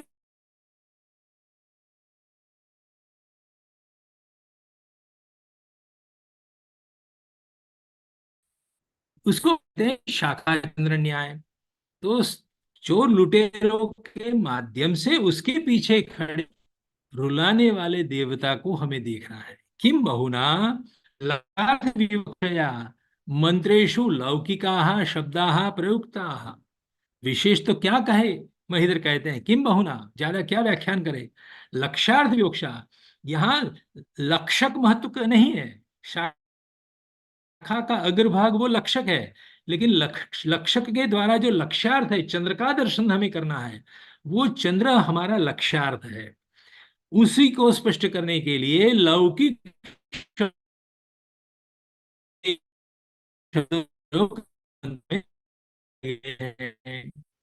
अर्थात चोर, तस्कर, डकैत, रुद्र देवता दो स्वरूप में रहते हैं, ईश्वर रूप में रुद्र। इन्हीं से चोर, तस्कर आदि शब्दों से जीवात्मा की और पहले उसकी इसी को शाखा कहते हैं। शाखा ध्यान लगाने से उसके ऊपरी भाग में स्थित चंद्र जब दिखाई पड़ेगा तब हमें शाखा को भूल जाना है, चोर लुटेरों को भूल जाना है, केवल ईश्वर रूप चंद्रमा अर्थात रुद्र को ही देखना है। इस तरह से ये जो मंत्र होते हैं शुक्ल यजुर्वेद के, उसको हम ठीक तरह से समझ पाएंगे। आगे बढ़ते हैं।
साहब नमस्ते। आवाज जी आवाज आती है? साहब, आपनो अवाज नतो आवतो, अब आ जरा जाएगी। नेटवर्क प्रॉब्लम लागे सर। હવે અવાજ આવે છે? જી જી હવે આવે સાહેબ. ઓકે. અને દ્રવિડ શિવ વાલી સ્લાઇડ પણ દેખાઈ ने? जी हाँ देखाई थी. ओके. तो द्रविड़ शिव का वैदिक जो समीकरण की बात कही थी, उसके विषय में दांडेकर जी ने विचारणा की है. तो आदिम भारतीय यानी प्रोटो इंडियन द्रविड़ देव जो थे शिव, जिसका शिव शब्द का अर्थ होता था लाल, का जब वैदिक ऋषियों ने उस देवता को मान लिया, तब उन्होंने उसको रुद्र में रूपांतरित करके स्वीकारा है.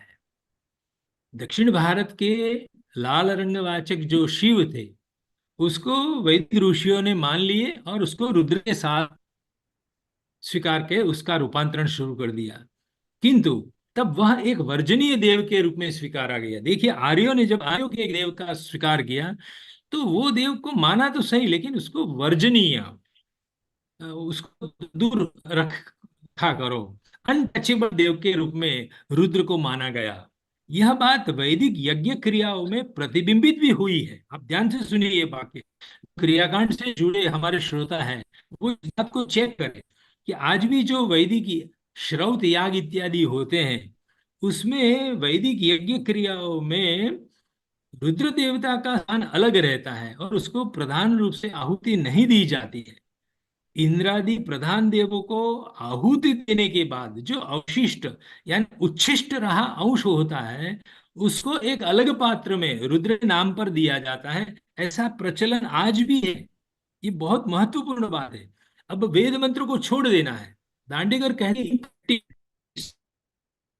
के पर रुद्र का क्यों ऐसा स्वरूप है कि एक सूक्ष्म रूप से उसके प्रति एक थोड़ा अस्पृहणीय, अप्रशस्त रूप माना गया है, जिसके लिए उसको अलग से उच्छिष्ट भूति दी जाती है. तो शब्द जो रुदन कराने वाला देव था, उसको मांगलिक नाम देने की चेष्टा के रूप में फिर मैनर में शिव नाम दिया गया है. एक ये भी है कि ऐसे थे रुद्र मृत्यु देने वाले देव, लेकिन रुद्र को शिव क्यों हमने कह दिए? तो उसके पीछे मनुष्य प्रजा के मन में भाव रहते हैं. जो भी अमंगलकारी होता है, उसको हम मांगलिक नाम देते हैं. उसको अंग्रेजी में यूफेमिस्टिक मैनर कहते हैं, यानी अमंगल को मंगलदायी नाम देना. जैसे मंगल ज्योतिष शास्त्र में क्रूर ग्रह माना गया है, क्रूर ग्रह है और लाल वर्ण का है. लेकिन ऐसे क्रूर देवता को लोग जब नाम देने का प्रसंग आया, तो उसका नाम मंगल किया कि भगवान मंगल करना हमारा. डर के मारे मनुष्य लोग उसको अच्छे नाम देते हैं. मैं कहना ये चाहता हूं. तो रुद्र वैसे रुदन कराने वाले देव थे, लेकिन उससे डर कर, भीति के कारण उसको शिव नाम दिया गया. और शिव शब्द मूल में लाल रंग का वाचक था ही था. और हमने अभी नक्षत्रमाला आपको दिखाई थी, आर्द्रा नक्षत्र का जो ब्राइट तारा है वो भी रेड वर्ण वाला है. तो वैदिक ऋषियों ने रुद्र शब्द को अग्नि के 8 नामों में अग्नि के पर्याय के रूप में उस रुद्र को जोड़ दिया. तो यहां पर भी नैसर्गिक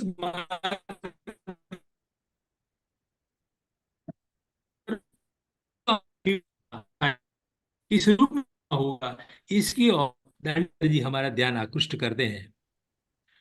आगे बढ़ते हैं. रुद्र एवं शिव विषय नवी गवेषणा का एक परिचय करना चाहिए. प्रागवैदिक आदिम भारतीय काल यानी मोहनजोदड़ो एवं हड़प्पन संस्कृति के ध्यानस्थ योगी एवं पशुपति की मूर्तियां उत्खनन से मिली.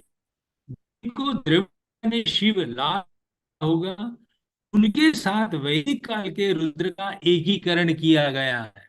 मोहनजोदड़ो से में जो एक्सकेवेशन हुआ, खुदाई हुई, वहां से जो पशुपति की मूर्ति इत्यादि मिली, मैं अभी आपको दिखाने वाला हूँ, उसके साथ वेद काल के ऋषियों ने रुद्र का एकीकरण कर दिया.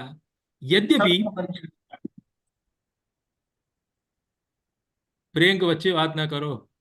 यद्यपि वैदिक काल में मूर्ति पूजा नहीं थी, किंतु उससे पहले मोहनजोदड़ो की संस्कृति में मूर्तियां थी, जिसमें व्याघ्र, हस्ती और महिष के बीच में 2 सिंग वाले पशुपतिनाथ की मूर्ति रखी गई है.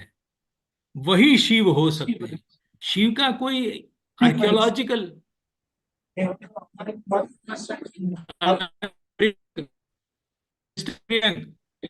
आप माइक बंद करो।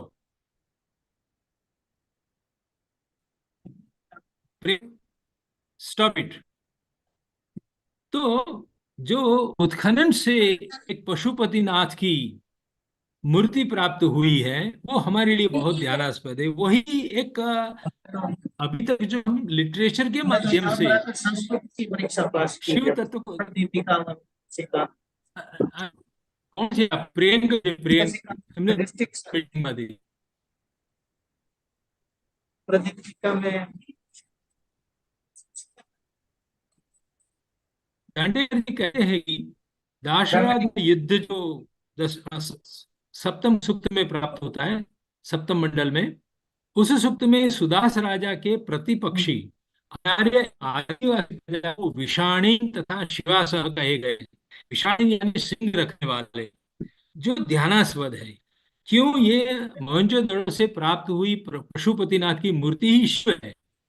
उसको सिद्ध करने के लिए दांडेकर हमारा ध्यान करते हैं कि आप देखिए दशरथ ने युद्ध का जो है 7-18 नंबर, उसमें ईशान्य शिवासा का साथ में देश है। तो ऐसे शिव जो सिंह वाले हैं, मस्तक हैं, उसकी ओर ध्यान आकृष्ट करते हैं। उसी तरह वैदिकों ने रुद्र के उपासकों को शिष्ण देवाह भी कहे हैं। दो स्थान पर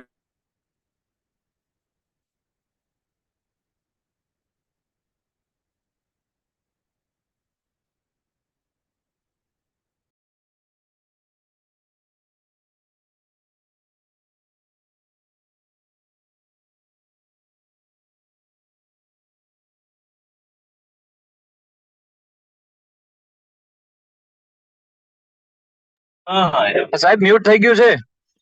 સાહેબ મ્યુટ થઈ ગયું પાછું.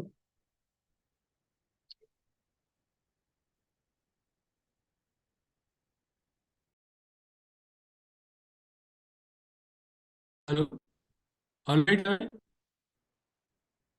હવે અવાજ આવ્યો? જી હા, હેલો, હવે આવે છે. હા સાહેબ, હવે આવે છે અવાજ. અવાજ આવ્યો ને?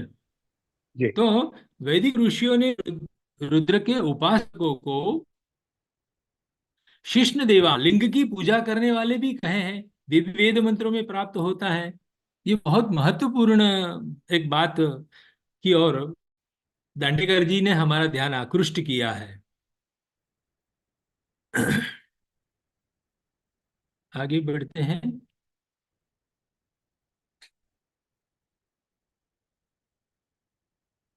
अब आप ये सिंधु मोहनजोदड़ो की मूर्तियां वाला चित्र देख सकते हैं। हेलो, ના સાહેબ, નથી, સ્લાઇડ કોઈ દેખાતી નથી અત્યારે. Just a minute.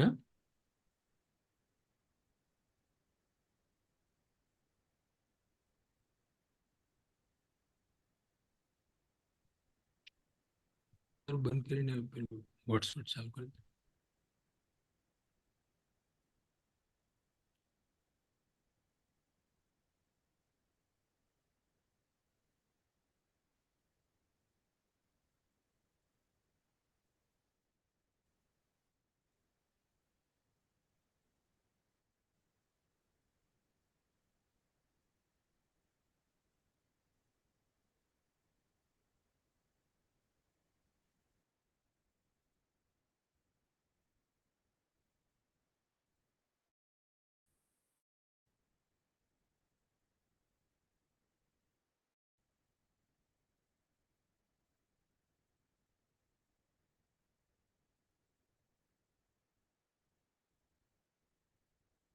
Hello, hello, જી સાહેબ, જી સાહેબ. દેખાઈ હવે આ ના પેલી મૂર્તિઓ દેખાઈ? ના સાહેબ, કોઈ સ્લાઇડ દેખાતી નથી સાહેબ. તો એક મિનિટ, હું તો પૂરેપૂરું મારું બહાર નીકળી જઈને ફરી જોડાઉં છું। હા, ઠીક છે, ઓકે દિલીપબેન સાહેબ. કહેજો મને ફરી ઓકે, એન્ટર કરે। જસ્ટ એ મિનિટ। જી જી જી.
अरे મને કો હોસ્ટ બનાવવો પડશે ભાઈ દિલીપ. હા સ્ક્રીન શેર કરે દે તો. રાજેશભાઈ સાહેબ યાદ કરે છે, સાંભળો તો. हाँ हाँ हाँ हाँ સાંભળું છું. દિલીપભાઈ, విలంబశులకు ఇవ్వలేదండి. ડિઝેબલ પાર્ટિસિપન્ટ સ્ક્રીન એવું કરી મેં દો. કોડ બનાવી દીધા છે. हाँ ઓકે. जी.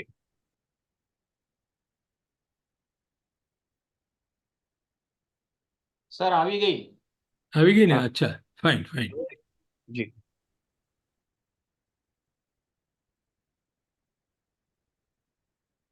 હવે દેખાઈ સ્લાઇડ? જી સર. देखाई थी सर, देखाई थी. बस अब ये जो आप दो प्रतिमाएं देख रहे हैं वो सिंधु घाटी, जिसको मोहनजोदड़ो जो वर्तमान पाकिस्तान में है, और हड़प्पन, वो दोनों सिंधु घाटी की सभ्यताएं हैं। उसके उस उत्खनन के बाद जो मूर्तियां प्राप्त हुई हैं उसमें आप देख रहे हैं कि दो सिंग वाला, बीच में एक पशुपति बैठा है। पशुपति इसीलिए कहें, उसके साइड में एक वाघ भी है, उसके मस्तक पर हाथी है, एक महिष है। आप देखिए उसके लेफ्ट साइड पर, राइट साइड पर पशु, छेक ऊपरी भाग में कुछ लिखा हुआ है। तो हमारे दुनिया भर के विद्वानों, न केवल भारत के लेकिन भारत से बाहर के विद्वानों ने भी इस मूर्ति को पशुपति की मूर्ति मानी है। ये भगवान शंकर की जो आद्य कोई मूर्ति प्राप्त होती जो प्राग वैदिक कालीन है, वेद काल से भी पहले की ये सभ्यता है, उसमें ऐसे इस रूप में ये पशुपति, पशुओं के पति, वो वहां से चले आए हैं। तो ये एक मान्यता, ये मूर्तियों की ओर ध्यान देना है। शिव तत्व की जब भी हम गवेषणा करें, अनुसंधान करें, तो इन मूर्तियों को भी ध्यान में लेना होगा, और उसके छेक ऊपरी भाग में जो कुछ लिखा है उस लिपि को भी डिसाइफर करना पड़ेगा। इसी तरह का ये दूसरा चित्र है जिसमें ध्यानस्थ योगी शिव की कल्पना की जाती है कि भाई ये जो दूसरा एक मूर्ति मिली है वो संभव है कि ध्यानस्थ मुद्रा में समाधिस्थ भगवान शंकर बैठे हैं, ऐसा कई विद्वानों ने बताया है। और साथ में कुछ देवियां, लेडी गॉडेस भी वहां से प्राप्त हुई है। तो इन सबके साथ उसका मेल हमें बिठाना होगा। तो वैदिक माइथोलॉजिकल टेक्स्ट जो है, आर.एन. दांडेकर लिखते हैं, the Vedic Rudra has inherited most of this characteristic of the personality of the proto Indian god. जो आपने पशुपतिनाथ अभी देखे उसमें indeed Rudra is but an Aryanized version of this proto Indian God.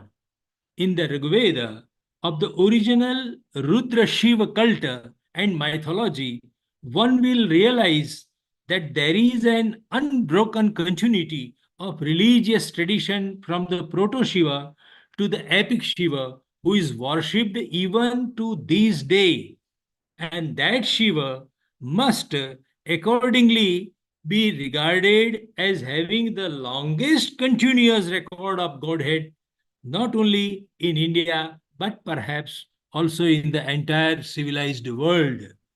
बहुत बड़ी बात दांडेकर जी ने कही।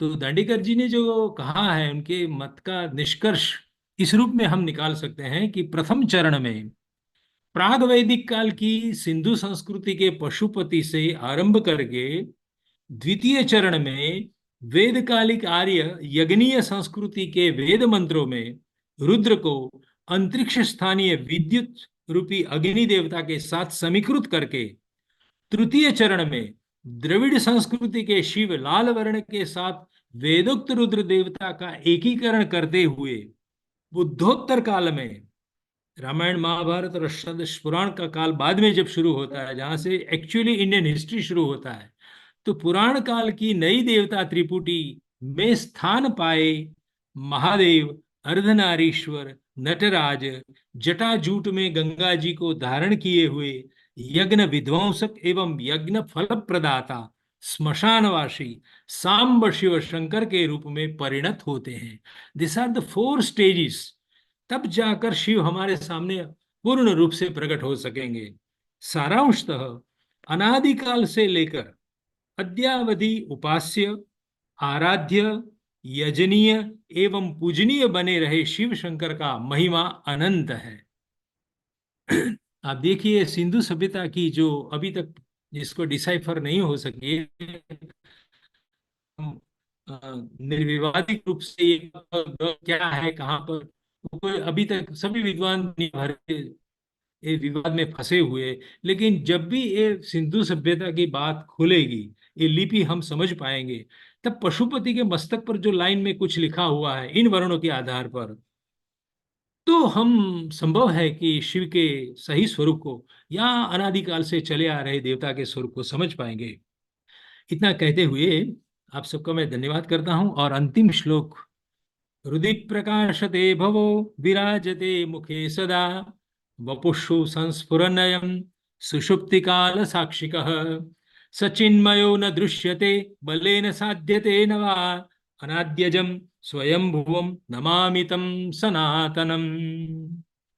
इतना कहते हुए मेरी वाणी को विराम देता हूं और शिव तत्व को, रुद्र तत्व को समझने के लिए ये पूरे भारतीय इतिहास को और आर्कियोलॉजिकल जो एविडेंसेस प्राप्त हो रहे हैं इन सब को हमें देखना पड़ेगा।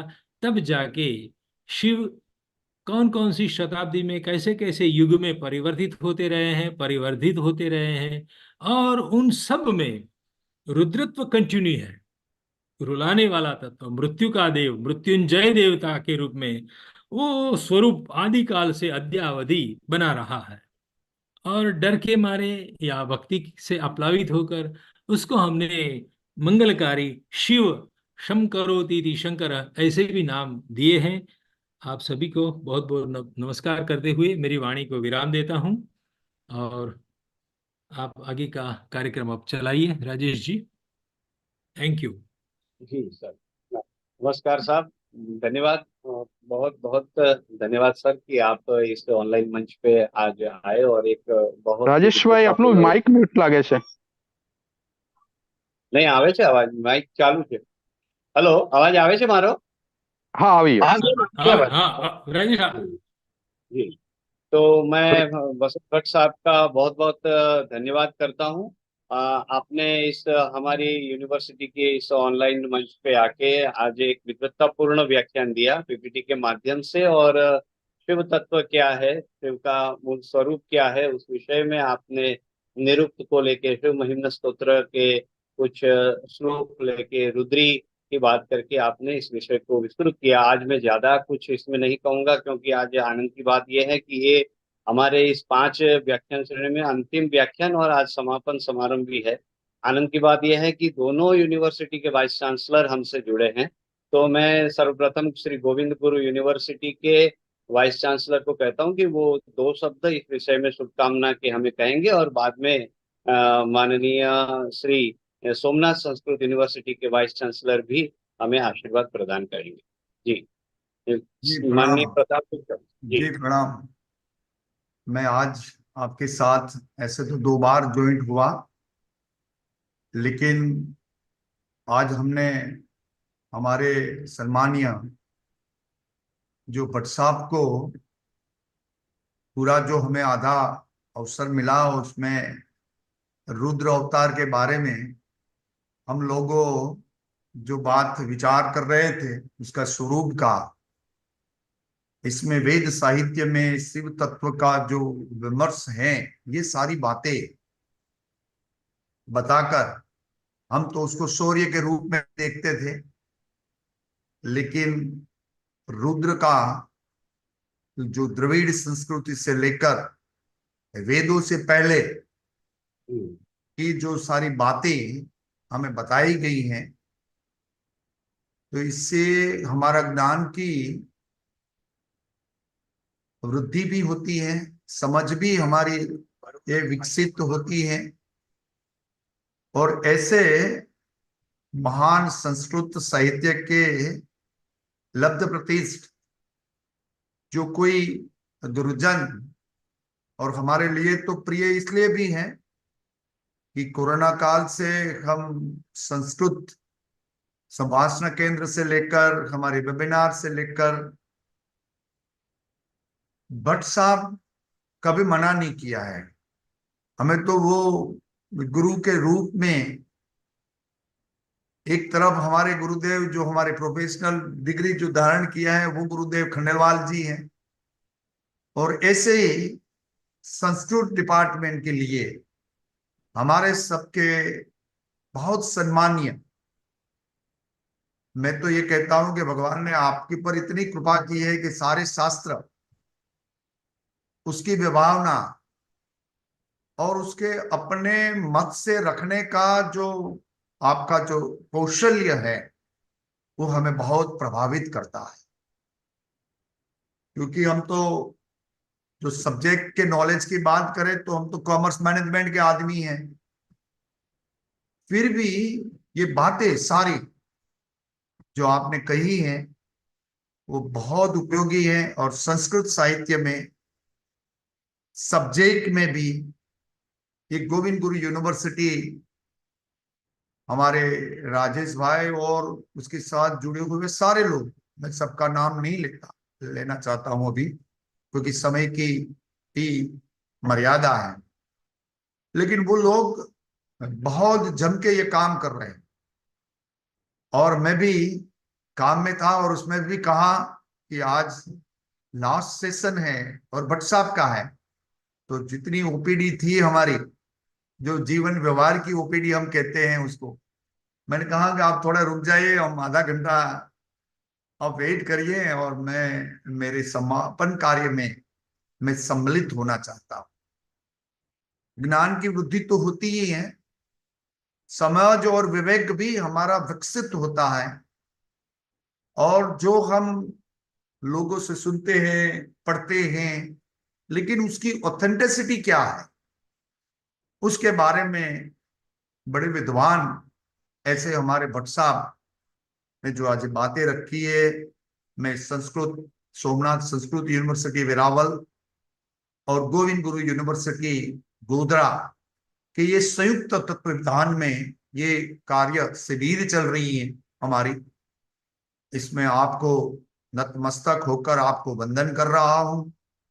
और आपका ऋण ये यूनिवर्सिटी के इनिशियल स्टेज से लेकर आज तक आप एकदम हमारे जो विद्वान अध्यापक जो जो भी आते हैं भारत भर और विश्व भर से, इसमें आप हमारे बहुत सम्मानीय हैं, पूजनीय हैं, और पूरा आपका कृपा ये यूनिवर्सिटी पर रहती है।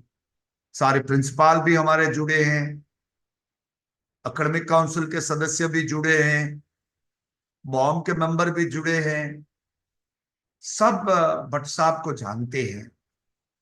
मैं बसंत कुमार भट्ट साहब को मेरी यूनिवर्सिटी सत्ता मंडल, हमारी संस्कृत विभाग और सबके परिवार से आपको वंदन कर रहा हूं। आपकी कृपा बनी रहे, भगवान स्वास्थ्य ऐसा दे कि आप 2 घंटे बोले तो भी आज ऐसे ही लग रहे हैं। आपको देखकर हमें ऊर्जा भी प्रदान होती है कि एक अध्यापक निवृत्त होकर भी प्रवृत्त कैसे रह सकते हैं। और आपने ये सारी बातें बताई हैं, इसमें मुझे वही याद एक आता है कि जो धर्म की बात गीता में समझाते हैं कृष्ण, तो इसमें 3 प्रकार की बातें होती है। ऊपर धर्म और स्वधर्म की बात कहते हैं, इसके पहले 2 बातें और बताते हैं, कुधर्म की और अधर्म की। ये दोनों और परधर्म, मैं कहता हूं सबसे आगे हमारा शिक्षक धर्म जो है स्वधर्म, हमें छोड़ना नहीं चाहिए।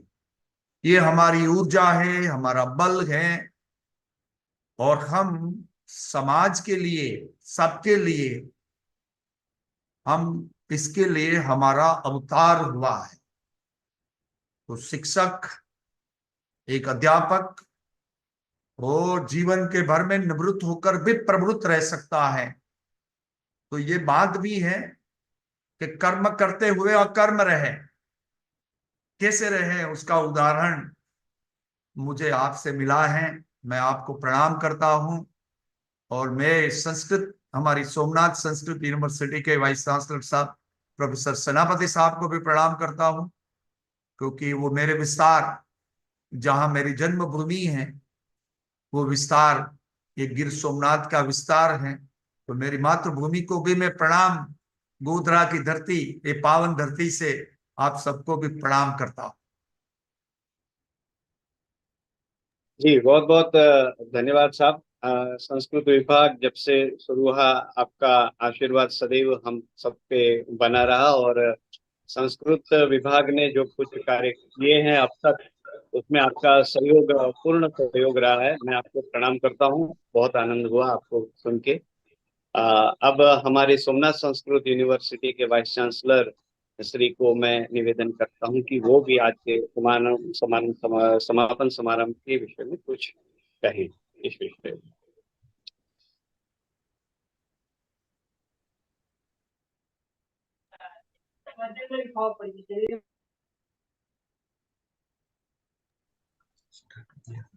नहीं वो मेरा पिक्चर नहीं आ रहा है। जी जी सर, हाँ आपका माइक म्यूट है सर।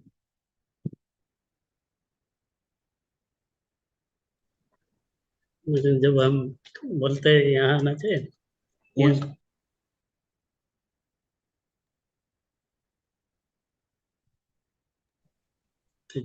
जय सोमनाथ। जय सोमनाथ। जय सोमनाथ। जय सोमनाथ। यत्कृपा लवमात्रेण मुको भवति पंडितः वेदशास्त्र शरीरां तां वाणीं बिनाकरां भजे। आज बहुत ही हम सबको प्रसन्नता है, श्री सोमनाथ संस्कृत विश्वविद्यालय का प्राच्य विद्या अनुसंधान केंद्र तथा गुरु गोविंद सिंह विश्वविद्यालय का संस्कृत विभाग द्वारा आयोजित शिव तत्व व्याख्यान का जो आज अंतिम व्याख्यान था, तो मधुर में जैसे मधुरेण समापयित वैसे ही आज अनुभूति हुई है।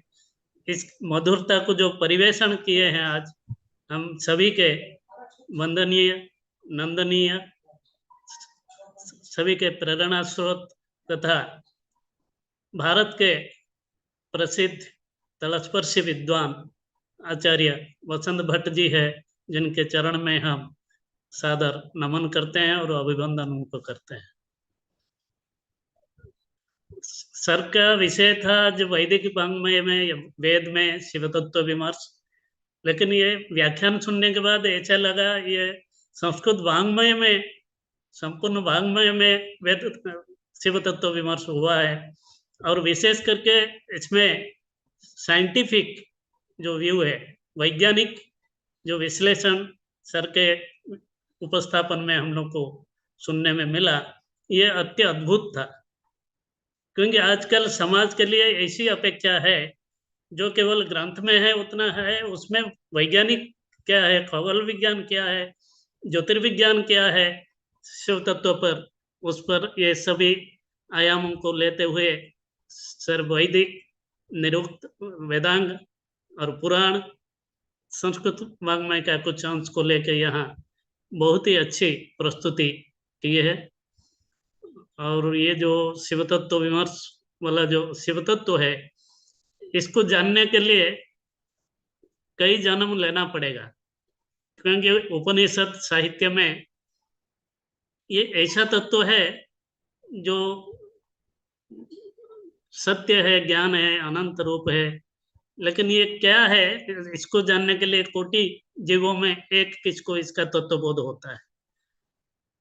तो इसलिए हम लोग को बार बार इसका सुनना, श्रवण करना होगा, मनन करना होगा, चिंतन करना होगा। श्रवण मनन नितिध्यासन के द्वारा इस तत्व को खोजना पड़ेगा, ढूंढना पड़ेगा, तभी वहां तक हम पहुंच पाएंगे।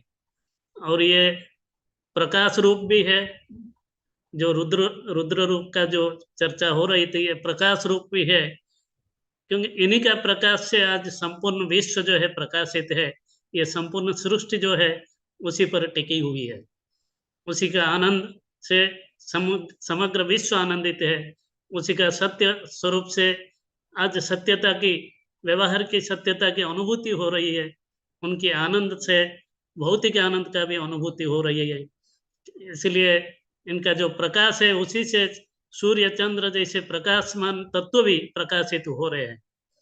इसलिए उपनिषद में ये कहा गया है, न तत्र सूर्य भाति न चंद्र तारकाः नेमा विद्युत भान्ति कुतोयम अग्निः तमेव भान्तम अनुभाति सर्वम तस्य भाषा सर्वम इदम विभाति। तो वही सबका प्रकाश स्वरूप वही है, प्रकाश का आधार वही है, और हम लोग को शास्त्र के माध्यम से जो प्राप्य वस्तु है वो भी वही है। उसको प्राप्ति करने के लिए ही सब शास्त्र की प्रवृत्ति हुई है, और उसके द्वारा ही धर्मार्थ काम मोक्ष आदि जो पुरुषार्थ प्राप्ति के लिए जो उपाय बताया गया है उसको तभी प्राप्त कर पाएंगे हम जब शिव तत्व को समझेंगे। तो ऐसा विशेष विषय ये है, ऐसा अद्भुत विषय है, ये मुनियों का भी अगोचर विषय है, और इसको तर्क विद्या से भी इसको उपलब्धि नहीं कर सकते हैं। ये केवल अध्ययन से, गुरु उपदेश से, श्रद्धा से, श्रवण मनन नितिध्यासन से ही प्राप्त कर सकते हैं, और अंततोगत्वा अनुभूति से ये उपलब्धि हो सकती है। इसलिए आचार्य शंकर ने आत्म तत्व प्राप्ति के लिए सर्वोत्कृष्ट प्रमाण के रूप में अनुभूति को ही सर्वोत्कृष्ट प्रमाण के रूप में माना है। तो ऐसा गंभीर विषय, अत्यंत गंभीर था, और सर का आज जो प्रवचन शैली थी, मन करता था और सुने। तो मुझे वही आता है जैसे मैथ में कहते हैं ये दिल मांगे मोर, वैसे आज के व्याख्यान में हम सबका मन ऐसा ही था सर, और कुछ बोले, लेकिन समय का बंधन में हम लोग बंधे हुए हैं, और ऐसा व्याख्यान, और सर का केवल एक विषय पर नहीं, व्याकरण, दर्शन, साहित्य, वेद, वेदांग सभी में अबाध गति है।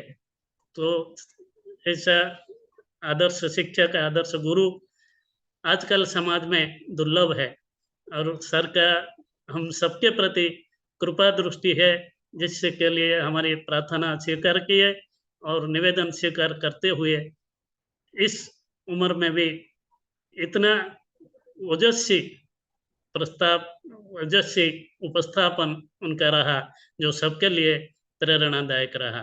इसलिए हम विश्वविद्यालय, दोनों विश्वविद्यालय की ओर से आंतरिक हार्दिक अभिनंदन और कृतज्ञता ज्ञापित करते हैं।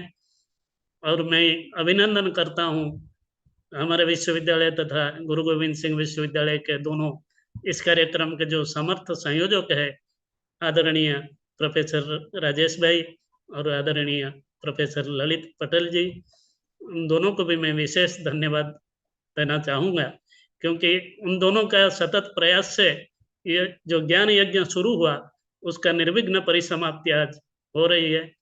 और मैं अभिनंदन तथा धन्यवाद देता हूँ आदरणीय वाइस चांसलर गुरु गोविंद सिंह विश्वविद्यालय को। और मैं आज, मेरे ख्याल में आज बहुत ज़्यादा श्रोता जुड़े हुए थे हमारे आवास मंडल में, क्योंकि गुरुओं का प्रभाव होता है, और पूरे भारत में जब वसंत भट्ट सर का नाम कोई सुनता है अत्यंत प्रसन्न होता है। और लिपि विज्ञानी भी है, तो हम सर से यही निवेदन करते हैं, हमारे विश्वविद्यालय में किसी भी ज्ञान यज्ञ में आपका मार्गदर्शन एकांत काम्य है। और इन्हीं शब्दों के साथ फिर आपको एक बार अभिनंदन करते हुए मैं अपना वाणी को विराम देता हूँ। धन्यवाद।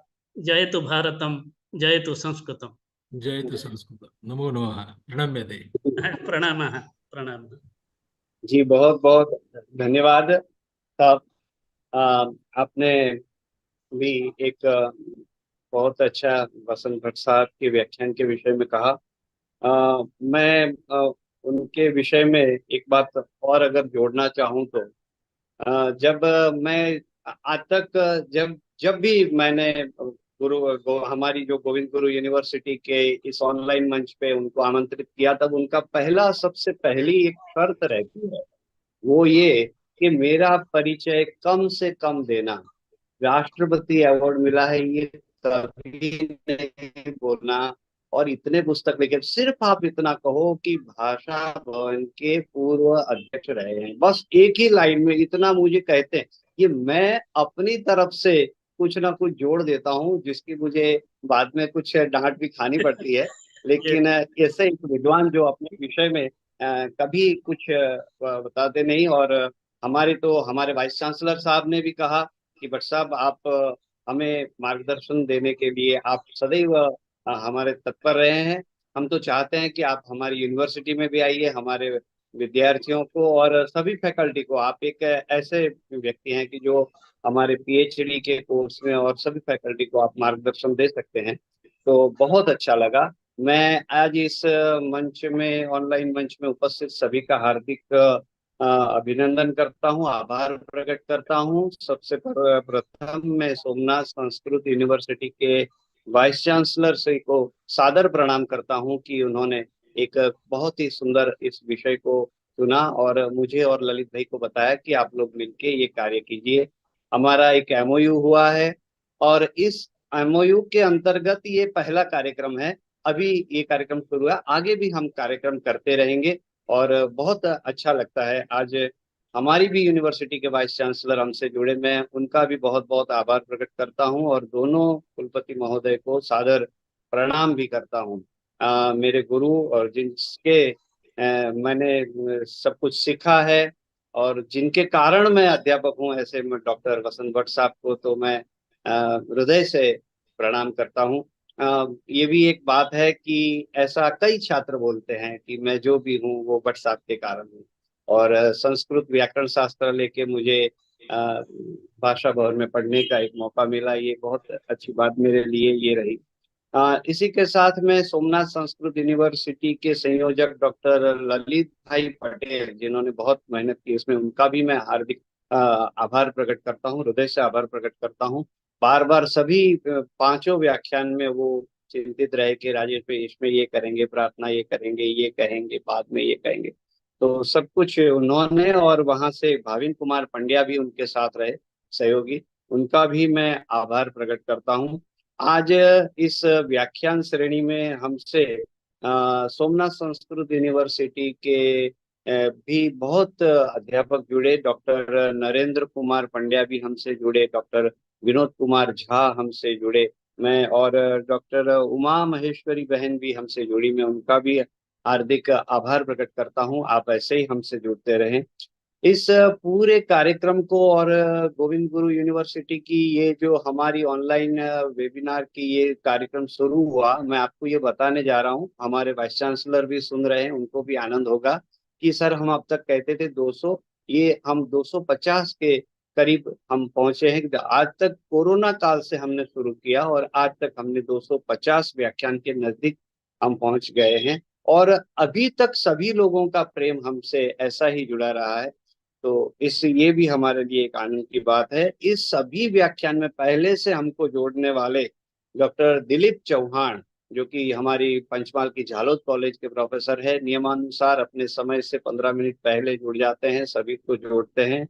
मैं दिलीप चौहान, महेश पटेल और नरेश वणझारा, इन तीनों का बहुत हमें साथ सहकार मिला है, मैं उनका भी हार्दिक आभार प्रकट करता हूं। उसके साथ हमारी यूनिवर्सिटी के डॉक्टर चिमन भाई पटेल हमसे जुड़े, गुजरात यूनिवर्सिटी से डॉक्टर मंजुला बेन बिरडिया हमसे जुड़ी है और गुजरात यूनिवर्सिटी से ही मयूरी बेन भाटिया भी हमसे जुड़ी, मैं उनका भी हार्दिक अभिवादन करता हूँ, आभार प्रकट करता हूँ। कुछ नाम जल्दी से कुछ लेना चाहूंगा। हमारी यूनिवर्सिटी के डॉक्टर परेश पारेख, डॉक्टर महाकांत जोशी कड़ी से, डॉक्टर कामिनी बहन, हमारे केसी जी के हमारे महेश भाई पटेल जो अहमदाबाद वाले हैं, वो भी हमसे जुड़े। आज एक और व्याख्यान में वो व्यस्त थे, फिर भी पाटन से देवी सिंह राठवा भी हमसे जुड़े, दिनेश माछी हमारी यूनिवर्सिटी के, विक्रम भाई जोशी अहमदाबाद से हमसे जुड़े, विजयानंद भाई पटेल हमारे व्याकरण शास्त्र के हमारे मित्र, वो भी हमसे जुड़े,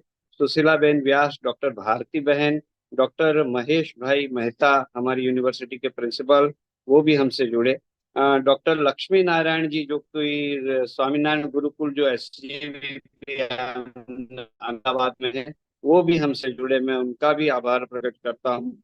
और अंत में वृंदाबेन भट्ट भी हमसे जुड़े, मैं उनको भी सादर प्रणाम करता हूँ। भट्ट साहब, उनको भी मेरा प्रणाम कहिए।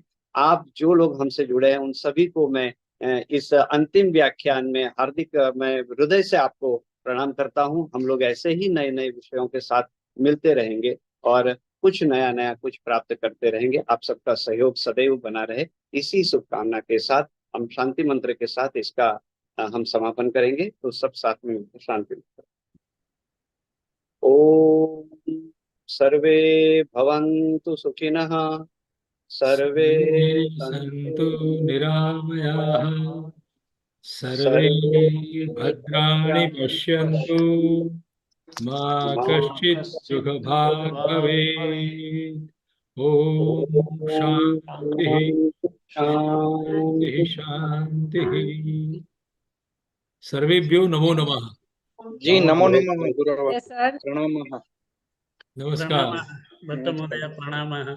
हाँ, नमस्कार नमस्कार, सर्वेभ्यो नमस्कार। अनुग्राह्यः वयम् अत्र। हाँ